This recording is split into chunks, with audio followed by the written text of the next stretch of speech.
2 days ago, Clint Kubiak was guiding the Seahawks offense to a victory in Super Bowl 60. Well, today, he's in Las Vegas being introduced as the Raiders' new head coach. Kubiak takes over a Vegas team that's made the playoffs just twice since appearing in Super Bowl 37. But they hold the overall #1 pick. Here's Kubiak. It's new here on SportsCenter.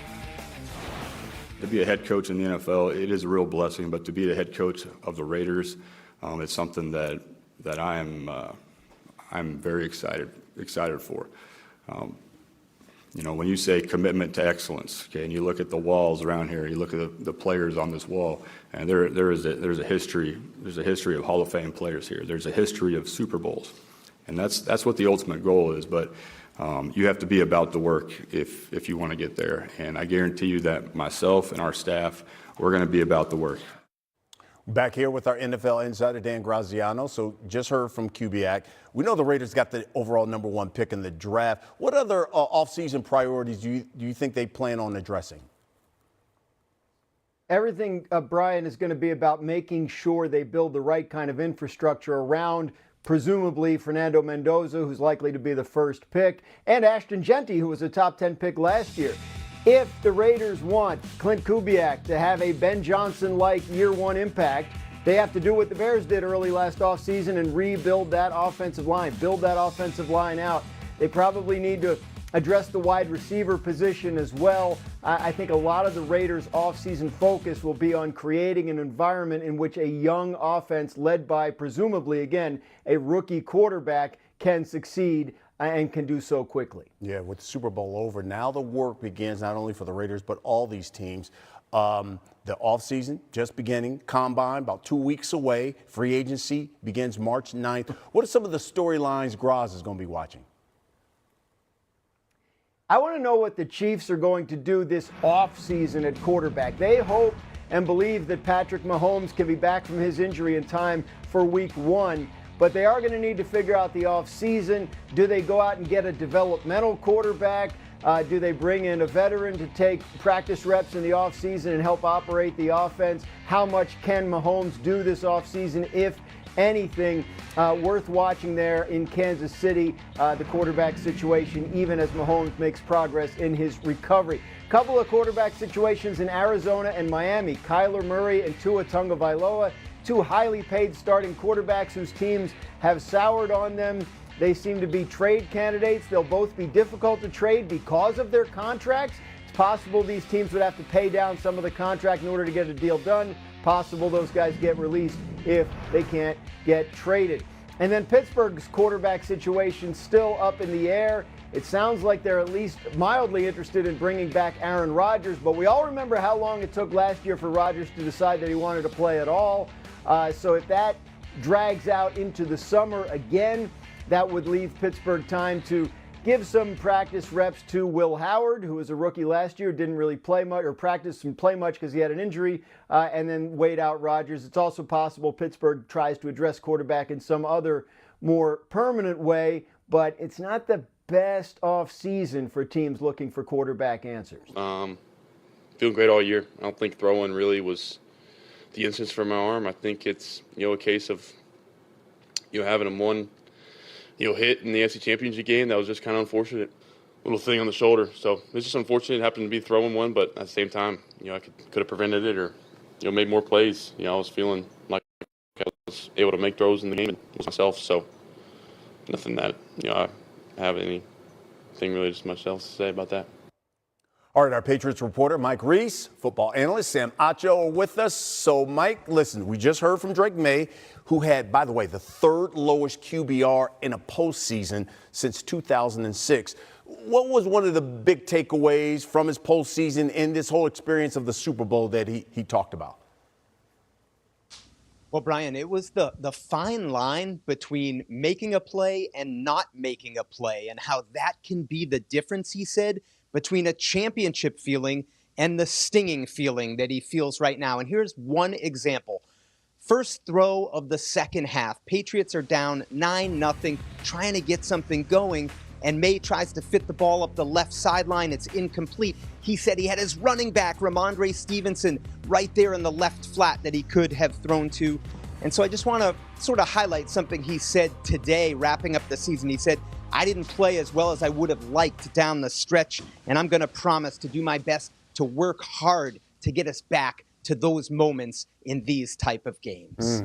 Sam, let's talk about him. His performance in the Super Bowl. I mean, 275, 2 touchdowns, 2 interceptions, costly fumble. Did it change your opinion of maybe how good he is or how good he can be?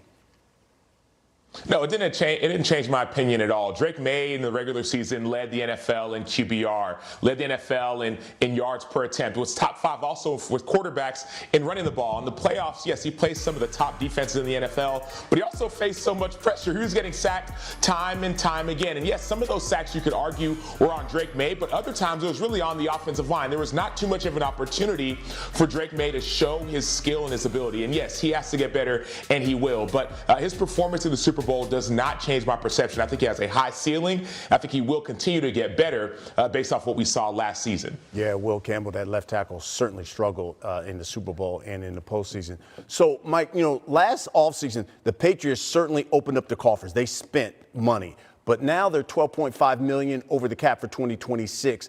What is their top priority this offseason? Well, Brian, it'll be more in-house free agents, and it starts with cornerback Christian Gonzalez, who's eligible for a contract extension for the first time in his career. Played unbelievable in the Super Bowl, and I will take you inside the Patriots locker room. Just within the last couple of hours, reporters circled around Christian Gonzalez asking him about that future, and he said, this is where I got drafted, and I don't want to be anywhere else. Gonzalez saying he's going to let his agents handle that with the team. His fellow starting corner, Carlton Davis, right in his corner, said Gonzalez, one of the best corners in the league, and he deserves a big payday. Sam, where do you rank New England among best teams in the AFC? I still have them in the top 5 when it comes to teams in the AFC. I actually have them 5th behind a couple teams who they lost to, a couple teams who they beat. But really, it's because of their defense, which is going to be, hopefully, still have Christian Gonzalez and led by the defensive mind, really, of Mike Vrabel. But also, it goes to their quarterback and Drake May. The teams I have in front of them, I have the Denver Broncos, a healthy Bo Nix, could have been a whole different situation. The Buffalo Bills, a team that the Patriots lost to in the regular season, one of the few teams. The Houston Texans, once again, a dominant defense. We've seen that defense can, in fact, win championships. Jacksonville's another team that has really excelled. Mind you, they didn't have Travis Hunter for a majority of the season.